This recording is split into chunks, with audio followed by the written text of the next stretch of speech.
तो hello guys, finally हमारे hello paradise का एपिसोड 2 रिलीज हो गया है और सच में यार ये एपिसोड बहुत सारे एक्शन और ब्रूटैलिटी से भरा पड़ा है। हमें बहुत सारे इंटरेस्टिंग चीजें दिखाई गई और साथ ही साथ बहुत सारे कैरेक्टर से इंट्रोड्यूस कराया गया। इसीलिए बिना कोई टाइम वेस्ट किए चलिए अपने हेल पैराडाइज के एपिसोड 2 की डिस्कशन शुरू करें। एपिसोड की स्टार्टिंग में हमें सगीरी द एग्जीक्यूशनर के कुछ पास्ट के फ्लैशबैक्स दिखाए जाते हैं। इन फ्लैशबैक्स में हम सगीरी के फादर को देखते हैं जिसे एक मुजरिम को एग्जीक्यूट करने के लिए बुलाया गया होता है। वो मुजरिम एक स्टोरी टेलर होता है जो कि अपनी जिंदगी के टेल को बयान कर रहा होता है। गिरी का फादर उस मुजरिम के हेड को एक ब्लो देकर उसके हेड को उसके जिस्म से अलग कर लेता है, लेकिन फिर भी वो अपने उस टेल को जारी रखता है। यानी ये ब्लो इतनी परफेक्ट थी कि उस मुजरिम को जरा सा भी दर्द महसूस नहीं हुआ। ये देखने के बाद सगीरी खुद से वादा करती है कि मैं भी अपने फादर की तरह लोगों को स्विफ्टली और बिना दर्द दिए एग्जीक्यूट करना सीखूंगी। इसके बाद हमें एक और सीन दिखाया जाता है जिसमें सगीरी किसी मुजरिम को एग्जीक्यूट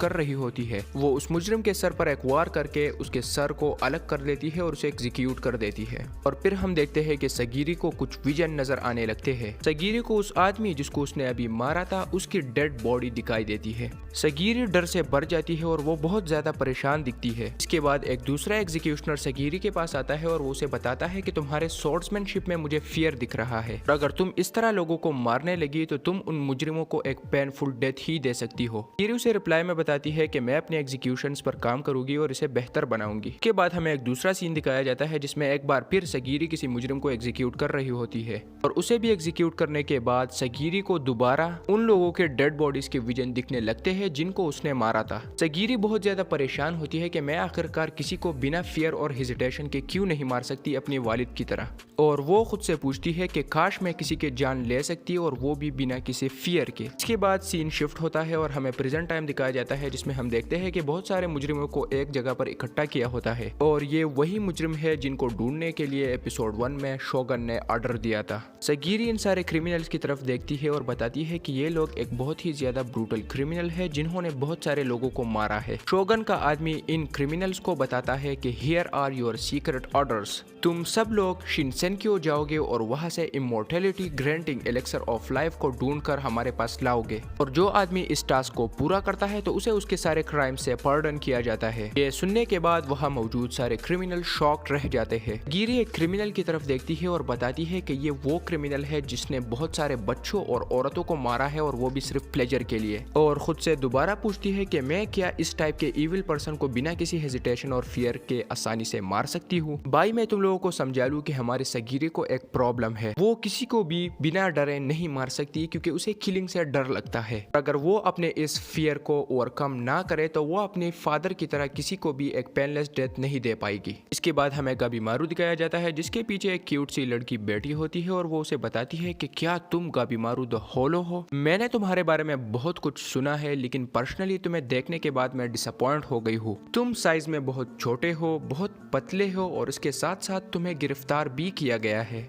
जो कि मैं तुमसे एक्सपेक्ट नहीं कर रही थी। गाबीमारू फिर उसे रिप्लाई में बताता है कि सॉरी टू डिसअपॉइंट यू। सगीरी भी सोचती है कि गाबीमारू को पहली बार देखने के बाद मैं भी परेशान थी और वो सोचती है कि क्या गाबीमारू भी इन दूसरे क्रिमिनल्स की तरह है या ये उनसे भी ज्यादा ईविल है। इसके बाद सगीरी अपना स्वॉर्ड निकालकर उसमें गाबीमारू को देखती है लेकिन सडनली उस स्वॉर्ड में गाबीमारू की जगह बहुत सारा खून दिखाया जाता है। ये देखने के बाद सगीरी शॉक्ड रह जाती है। इसके बाद शोगन का आदमी इन क्रिमिनल्स को उस आइलैंड के बारे में बताने लग जाता है। वो आदमी बताता है कि ये आइलैंड एक पैराडाइज की तरह है और ये सुनने के बाद इन क्रिमिनल्स को ये सारी बातें कुछ फजूल बकवास दिखने लगती है। शोगन का एक दूसरा आदमी इन क्रिमिनल्स को अपना मास्क हटाने को बोलता है और जैसे ही ये सारे क्रिमिनल अपने मास्क टाइप चीज को हटाते हैं तो इनके सामने एक आदमी को पेश किया जाता है और इस आदमी के बॉडी के बहुत सारे जगहों से फूल निकले हुए होते हैं। शोगन का आदमी बताता है कि ये वाहिद ऐसा इंसान है जो कि उस आइलैंड से बचकर निकल आया था, लेकिन जैसे आप लोग देख सकते हो अब ये ह्यूमन नहीं रहा। इसके साथ जो दूसरे 60 लोग थे जिनको हमने आइलैंड पर भेजा था उनके बारे में कुछ नहीं पता और वो अभी तक मिसिंग है। इस आदमी को देखने के बाद बहुत सारे क्रिमिनल्स डर जाते हैं और वो उस आइलैंड पर जाने से इनकार करते हैं। एक क्रिमिनल इन शोगन के आदमियों से पूछती है कि तुम लोगों को तो उस आइलैंड के बारे में कुछ नहीं पता, अगर हमें वहाँ एलेक्सर ऑफ लाइफ नहीं मिलता तो क्या हम वहाँ से खाली हाथ आ सकते हैं? तो इसके रिस्पॉन्स में शोगन का एक आदमी बताता है कि अगर आप लोगों को ये काम पसंद नहीं तो आप लोग ड्रॉप आउट कर सकते हो। इस पर एक क्रिमिनल बोलता है कि ठीक है, मैं यहाँ से निकल रहा हूँ, और जैसे ही वो निकलता है एक एग्जीक्यूशनर उसके सर को काट कर उसे उसी जगह पर मार देता है। इसके बाद शोगन का आदमी बताता है कि मैं तो एक बात बताना ही भूल गया था, तुम सब लोगों को एक मॉनिटर दिया जाएगा। वो मॉनिटर यही असाइमन एग्जीक्यूशनर्स होंगे। अगर तुम लोग उस आइलैंड पर कुछ काम अपनी मर्जी से करोगे तो ये लोग तुम्हें उसी स्पॉट पर मार देंगे। दूसरी बात यह है कि अगर किसी क्रिमिनल का मॉनिटर मर जाता है और वापसी में उसके साथ उसका मॉनिटर नहीं होगा तो उसे फिर रिटर्न बोर्ड में जगह नहीं दी जाएगी और उसे भी उसी जगह पर मारा जाएगा।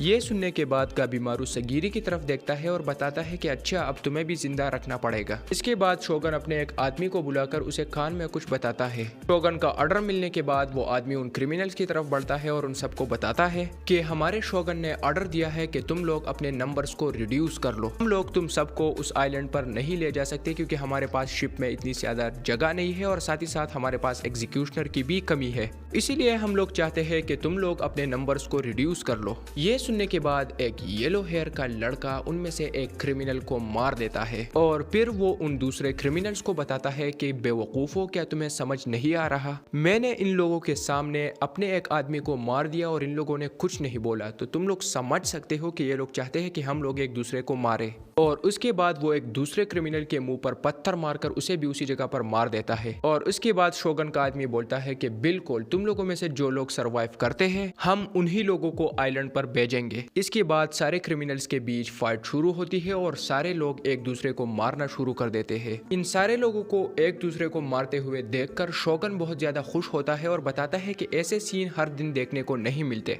शोगन फिर पूछता है कि इन क्रिमिनल्स में से रेड सील वाले क्रिमिनल कौन से है। और मैं आप लोगों को बता दूं कि रेड सील वाले क्रिमिनल से मतलब वो क्रिमिनल है जिनके पास एक्सेप्शनल स्किल्स होते हैं या किसी टाइप के super powers. Red seal criminal में हमें सबसे पहले वो येलो हेयर वाला लड़का दिखाया जाता है और उसके बारे में हमें ये लोग बताते हैं कि वो यंग होने के बावजूद भी एक बैंडेड ग्रुप का लीडर है। इसके बाद हमें एक दूसरी क्रिमिनल दिखाई जाती है जिसके लिए मेरे ख्याल से तुम लोगों ने अभी तक सिंपिंग स्टार्ट भी कर दी है। वो है ये लड़की जो कि एक कोनोइची है और सच में यार मापा वालों ने इसे एक बहुत ही अच्छे एंगल से दिखाया है। और लोंडो में जानता हूँ तुम लोगों की आंखें किस तरफ है। पढ़ते हैं अपने अगले क्रिमिनल की तरफ जो कि है ये आदमी। इस आदमी के बारे में हमें यह बताया जाता है कि ये मास्टर स्वॉर्ड्समैन है जिसे लोग ब्लेड ड्रैगन या अनपैरेलल इन एयर प्रोवेंसेस भी कहते हैं। इसके बाद हमें ये ह्यूज साइज वाला आदमी दिखाया जाता है जिसके बारे में हमें ये लोग बताते हैं कि वो बियर्स के सिरों को खाने में खाता था और ना उसकी बॉडी पर स्पीयर्स ना स्वॉर्ड्स का कोई इफेक्ट पड़ता था। और फिर शोगन का आदमी बताता है कि इन सारों में जो सबसे ज्यादा खतरनाक और लिविंग लेजेंड है वो है गाबीमारू द होलो। इन क्रिमिनल्स के बीच फाइट चल रही होती है और सीन सगीरी की तरफ शिफ्ट होता है। सगीरी के पास एक दूसरा असाइमन आता है और वो उसे बताता है कि आइलैंड पर इससे भी ज्यादा ब्रूटल चीजें होने वाली है, तुम्हें बहुत ज्यादा खतरा होगा और क्या तुम उन कंडीशन में किसी को मार पाओगी। वो आदमी सगीरी को बताता है कि ये जॉब तुम्हारे लिए सूटेड नहीं है। तुम एक वुमेन हो और वुमेन को स्वॉर्ड की कोई जरूरत नहीं पड़ती। तुम एक वॉरियर की बेटी हो जिसे चाहिए कि वो अपनी मेंशन में क्वाइटली रहे और तुम्हें चाहिए कि तुम एक एग्जीक्यूशनर के फेट से दूर ही रहो। ये सुनने के बाद सगीरी उस आदमी को बताती है कि विद ऑल ड्यू रिस्पेक्ट अगर मैं ये कर सकती थी तो मैं ये कर लेती। के बाद हमें फिर दोबारा से सगीरी के कुछ फ्लैशबैक्स दिखाई देते हैं जिसमें हम देखते हैं कि सगीरी खाना खा रही होती है और कोई उसके पास से एक डेड बॉडी ले जा रहा है। सगीरी बताती है कि हम यमाडा क्लैन के मेंबर के लोगों का काम ही यही है। हम लोगों के बॉडीज पर स्वॉर्ड्स को टेस्ट करते हैं, उनको एग्जीक्यूट करते हैं और उनकी बॉडीज से मेडिसिन बनाते हैं। और अगर देखा जाए तो हमारे क्लैन का सारा काम ही डेथ बॉडीज से रिलेटेड है। उसके बाद सीन शिफ्ट होता है और हमें एक दूसरा सीन दिखाया जाता है जिसमें बहुत सारे लड़के सगीरी को पत्थर से मार रहे होते हैं। सगीरी इन सबसे भाग रही होती है और वो पीछे जाकर एक वेल के पीछे छुप जाती है। सगीरी बोलती है कि अगर हम लोग बहुत भागे लेकिन हम लोग अपने तकदीर से नहीं भाग सकते। हमारा काम ही है लोगों को मारना। अगर हम लोग इस बात को बहुत छुपाए लेकिन इवेंचुअली हमें अपने ब्लेड्स में अपनी सच्चाई दिख जाती है। इसके बाद सीन चेंज होता है और हम देखते हैं कि कुछ 3 क्रिमिनल सगीरी की तरफ बढ़ रहे होते हैं। सगीरी अपने पास खड़े एग्जीक्यूशनर को बोलती है कि मैं इनको हैंडल कर लूंगी और फिर उसके बाद सगीरी उन तीनों के सिरों को काट कर उनको मार देती है। लेकिन फिर भी सगीरी के दिल में फियर होता है। वो लोगों को मारने से डरती है और खुद से पूछती है कि आखिरकार मैं इस फियर को कैसे हटा सकती हूँ। के बाद हमें गाबीमारू दिखाया जाता है जो कि शोगन के सामने खड़ा होता है और उसे बताता है कि लोगों को मारना अच्छी बात नहीं है, क्या तुम कोई दूसरा तरीका ढूंढ सकते हो इन लोगों को आइलैंड पर ले जाने का। गाबीमारू बताता है कि हाँ मैं जानता हूँ कि हम लोग मर्डरर्स हैं लेकिन हमने लोगों को अपनी मर्जी से नहीं मारा। शोगन के आदमी गाबीमारू की ये बातें सुनने के बाद बहुत ज़्यादा गुस्सा हो जाते हैं और वो उन क्रिमिनल्स को बताते हैं कि अगर आप लोग गाबीमारू को मारने में कामयाब रहे तो हम आप लोगों को मिशन पर ले जाएंगे। और उसके बाद वो लोग गाबीमारू पर अटैक करने के लिए तैयार हो जाते हैं। गाबीमारू उन लोगों को बोलता है कि रुको, क्या तुम्हें ये एक दूसरे को मारना पॉइंटलेस नहीं दिखता? फिर उन क्रिमिनल्स में से एक बताता है कि अगर सर्वाइव करने का यही एक तरीका है तो मैं ये काम करूंगा। और वो गाबीमारू पर एक पत्थर से अटैक करता है जिसे गाबीमारू डॉज कर लेता है। गाबीमारू बताता है कि अगर आप लोग मुझे मारोगे तो मैं इवेंचुअली तुम लोगों को भी मारूंगा। वो उन क्रिमिनल्स की तरफ बढ़ने लगता है और जैसे ही गाबीमारू उनके नजदीक पहुंच जाता है तो वो उनमें से एक क्रिमिनल के गले को अपने हाथों से ही पाड़ देता है। और इसी तरह गाबीमारू की उन क्रिमिनल के साथ फाइट शुरू हो जाती है। गाबीमारू एक के बाद एक क्रिमिनल को बहुत ब्रूटल तरीके से मारता है और इवेंचुअली गाबीमारू उन सारे क्रिमिनल्स को मार लेता है जो कि यूजलेस होते हैं या जिन्होंने गाबीमारू पर अटैक किया होता है। इसके बाद शोगन का आदमी इन क्रिमिनल्स को स्टॉप करने को बोलता है और वो फाइनली उन सारे क्रिमिनल्स के नेम को रिवील करता है जो कि उसके साथ इस मिशन पर पहुंच जाएंगे। और जो क्रिमिनल सेलेक्ट हुए हैं उनके पिक्चर और उनके नाम आप लोगों को अब स्क्रीन पर नजर आ जाएंगे।